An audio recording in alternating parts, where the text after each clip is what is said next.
Bonjour à tous et bienvenue pour cette nouvelle vidéo. Je suis ravie de vous retrouver. J'espère que vous allez bien, que vous avez passé une bonne semaine et que vous avez eu d'excellentes lectures. Je vous retrouve donc aujourd'hui pour une nouvelle vidéo qui sera un QU. Le dernier remonte au mois de septembre. Donc, il y a eu quelques petites nouveautés. J'espère ne pas vous présenter certains livres deux fois. Parce que j'avoue que je ne sais plus si j'en ai reçu, si parmi ceux dans la pile, là, je ne sais plus si j'en ai reçu en septembre ou pas. Donc, je ne sais plus. Donc, bon, si c'est pas, voilà, si c'est le cas, bah, vous passerez. Et puis, voilà. Donc, on va commencer. On va commencer tout de suite avec Les Sentiers Obscurs de Karachi d'Olivier Truc aux éditions Métayer. J'aime beaucoup les romans d'Olivier Truc. Il est journaliste à la base. J'avais lu de lui et ça avait été une révélation. Oui, c'est ça. De toute façon, j'ai lu les trois sur la police des Rennes. Le dernier Lapon, le Détroit du Loup et la Montagne Rouge. Mais j'avoue que le dernier Lapon, c'est le premier livre que j'ai lu de lui et j'avais vraiment adoré, mais vraiment adoré. On sent que le gars a été sur place et a fait un énorme travail de recherche. Donc ici, on est donc à Karachi en 2002. Un attentat à la bombe a coûté la vie à 14 personnes, dont 11 ingénieurs français travaillant à la mise au point d'un sous-marin acheté par le gouvernement pakistanais. Toutes les victimes venaient d'une base nautique de Cherbourg. 20 ans après, un jeune journaliste localier proche de l'un des ingénieurs rescapés de l'attentat décide de mener une véritable investigation sur les coupables.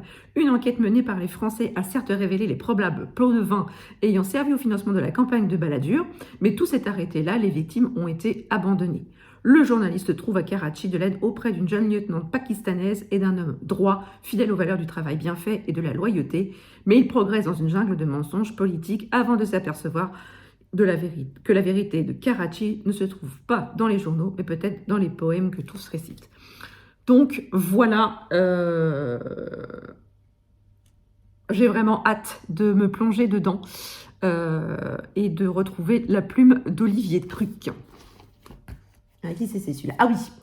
Alors, celui-ci, c'est la réception d'un gain concours que j'ai eu, auquel j'ai participé. C'était un concours organisé par Séverine de la chaîne Et lis bien ce livre dans le cadre du Black November.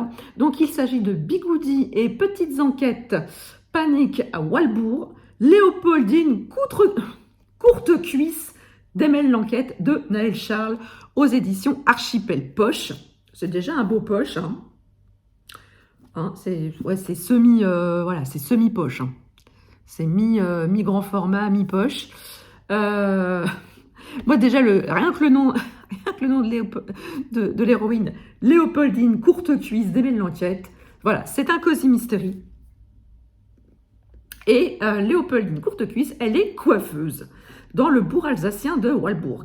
Entre teinture, shampoing et coupe de cheveux, cette trentenaire a peine à gérer ses deux adolescents depuis que le père l'a quittée pour sa jeune sœur. Déjà, c'est sympa. Depuis toujours, elle déteste son nom de famille, on se demande pourquoi, et supporte de moins en moins ses parents qui ne jurent que par leur cadette. Mais elle reste résolument optimiste grâce à ses séries policières préférées qui n'ont plus de mystère pour elle que les petits secrets des clients de son salon. Un soir, elle découvre le corps sans vie d'une caissière sur le parking de l'hypermarché, alors que toute la population est sous choc. Léopoldine, qui a toujours rêvé d'être flic, en est désormais certaine. Elle va pouvoir montrer à tous quelle incroyable enquêtrice elle fait.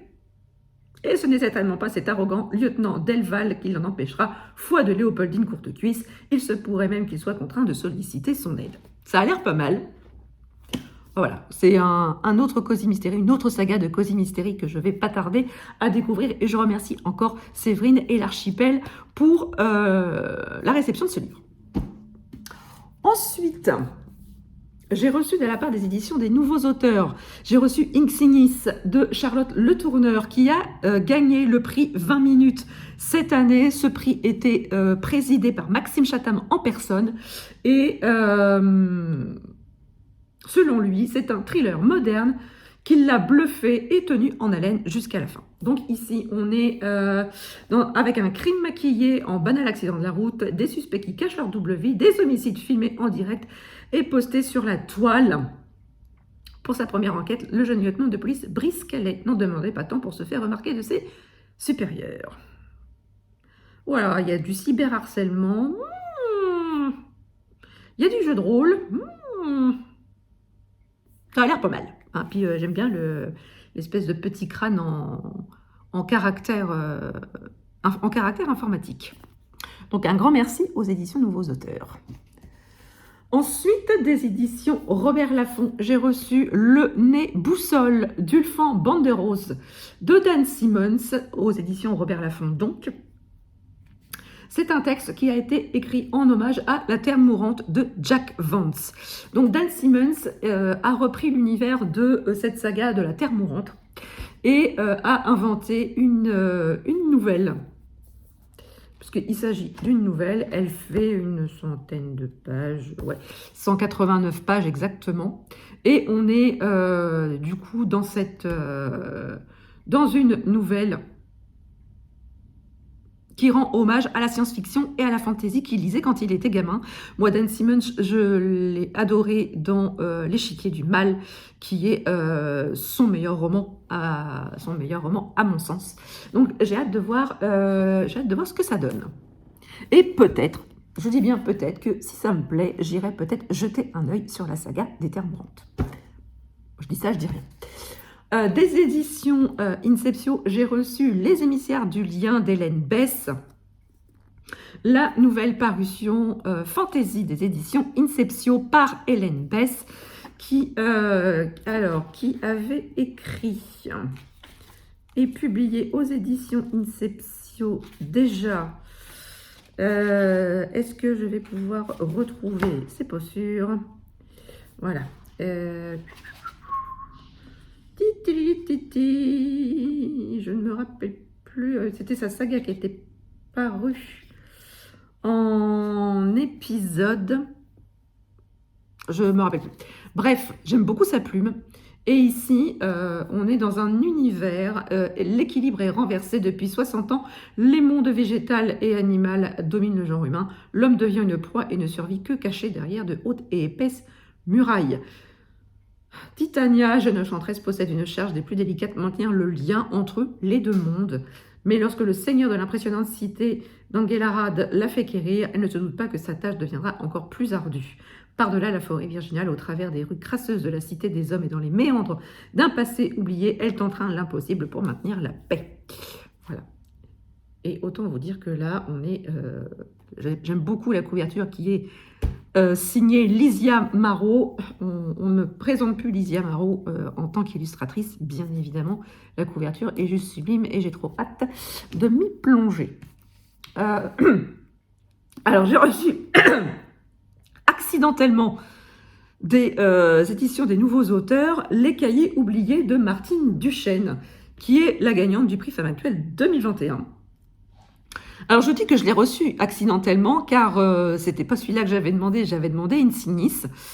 Mais je sais pas, il y a eu un couac, et du coup, j'ai reçu celui-ci à la place. Alors, j'avais prévenu l'attaché de presse avec qui j'étais en contact.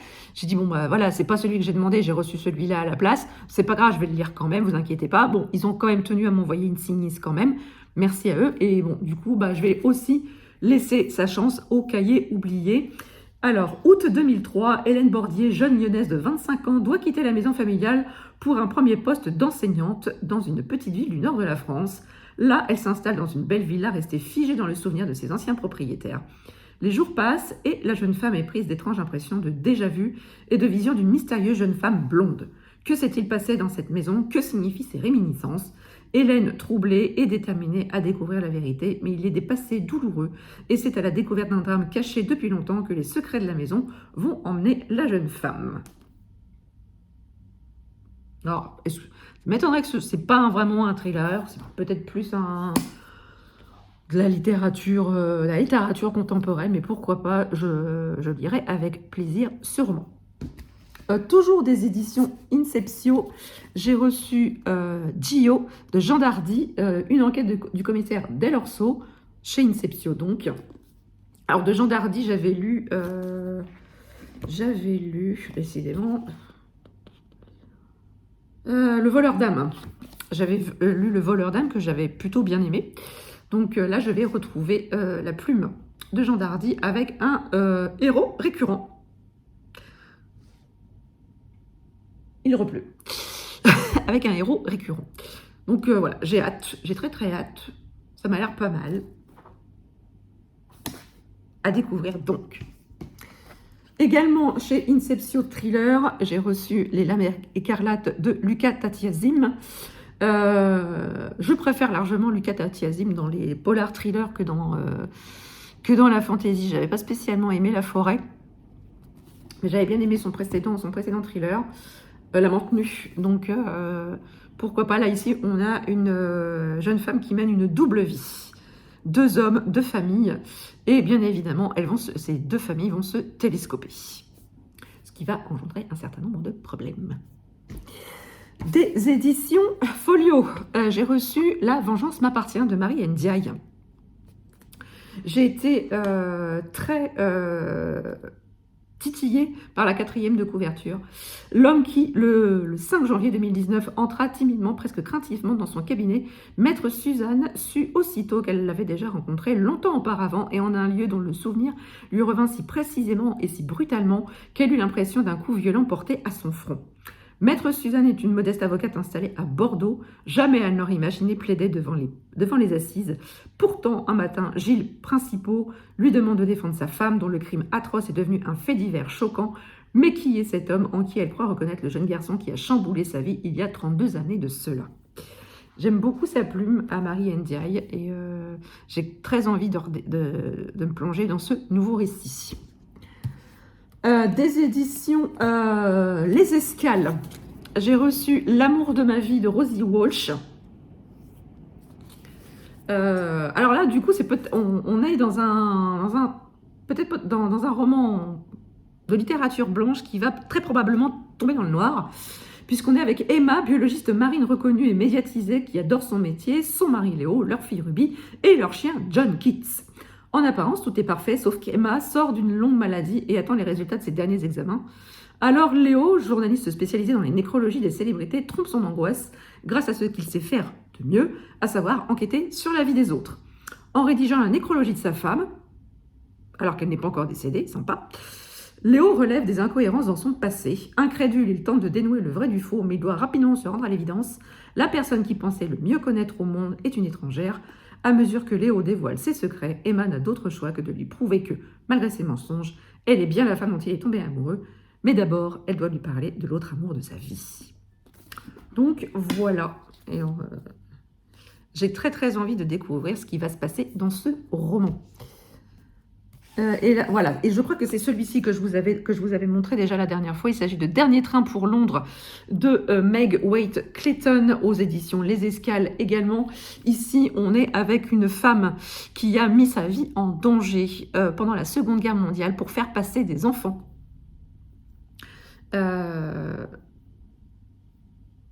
Pour faire évacuer des enfants hors des pays occupés par les nazis et leur trouver des nouveaux foyers. Et là, on va suivre 2 enfants que cette femme va tenter de sauver de l'emprise nazie. Donc, j'ai très très hâte de me plonger dedans. Alors, évidemment, je vous dis ça pour tous les romans. Bon, là, en ce moment, je suis en plein Black November. Donc, j'ai excusez-moi, je bois un coup. J'ai vraiment très hâte de me plonger dans tous ces romans. Alors, c'est toujours quand vous êtes en train de faire quelque chose, de lire quelque chose, que vous avez envie de lire autre chose. Enfin bon, bref, c'est comme ça. C'est un dilemme, c'est le dilemme du lecteur. Je ne sais pas si vous êtes comme moi aussi, mais c'est à chaque fois pareil. J'ai également reçu des éditions Plomb, Le spleen du popcorn qui voulait exploser de joie. Il me semble que je vous l'avais déjà présenté, celui-ci. Donc c'est un petit roman feel good et voilà, qui va apporter un petit peu de fraîcheur. Je pense que je le lirai tout de suite après le Black November, histoire de sortir un petit peu la tête de l'eau et de toutes ces ambiances un peu morbides. J'ai également reçu, toujours des éditions Plomb, Une semaine avec mes frères de Agathe Colombier-Hutchberg. J'avais découvert l'autrice avec ses comédies, et là, elle s'essaye dans un genre complètement différent. En cette fin de mois de juin, Philippe, Romain et Stan se retrouvent dans la maison où ils ont tant aimé enfant passer leurs vacances, à Blonville-sur-Mer. Romain, qui a racheté la propriété familiale sur un coup de tête, les invite alors qu'aucun d'entre eux n'était jamais revenu dans la région normande depuis le décès précoce de leur mère sur la plage. La fratrie reformée va devoir cohabiter durant une semaine avec des souvenirs fragiles, des blessures encore présentes et la sensation oubliée d'une enfance commune, mais que chacun a vécue selon sa place au sein du trio. Dans cette maison, ils vont tenter de se parler, de s'écouter, de s'accepter, ne pas fuir cette fois. D'une écriture ciselée, Agathe Colombier-Hochberg signe un roman subtil et profond où se croisent nostalgie, pudeur et réconciliation. Donc voilà, j'ai vraiment hâte de retrouver la plume de l'autrice dans un roman contemporain, cette fois-ci. Et enfin, toujours des éditions Plomb, j'ai reçu, alors c'est une surprise parce que je ne l'avais pas demandé du tout, je l'ai reçu comme ça. Il s'agit de Fièvre rouge de Judith Rochman.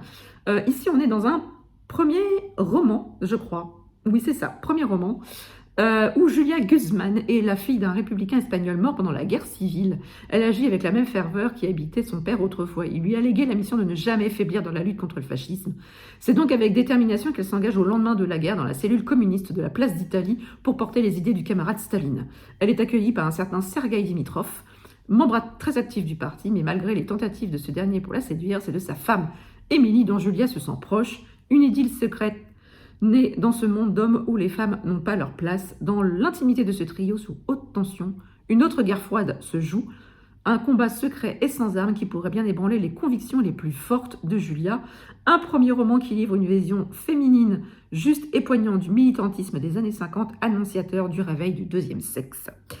Donc voilà, je pense que ce roman va apporter des messages assez forts en termes de féministe, et donc vivement que je le découvre. Voilà. Donc, cette vidéo est à présent terminée. N'hésitez pas à me dire en commentaire si voilà, je vous ai donné envie avec les livres que je vous ai présentés, et si vous voulez les lire aussi, tout simplement. N'hésitez pas aussi à mettre un petit pouce en l'air, un commentaire, qui c'est toujours aussi bienvenu. Et si vous n'êtes pas abonné à la chaîne, n'hésitez pas, c'est gratuit, ça fait plaisir et ça ne fait de mal à personne. Je vous retrouve très bientôt pour une prochaine vidéo qui sera le Cthulhu bilan spécial de la 3e semaine du Black November, et je peux d'ores et déjà vous dire qu'il sera très riche. Donc je vous dis à très bientôt, très belle semaine à vous et belle lecture à vous. Ciao.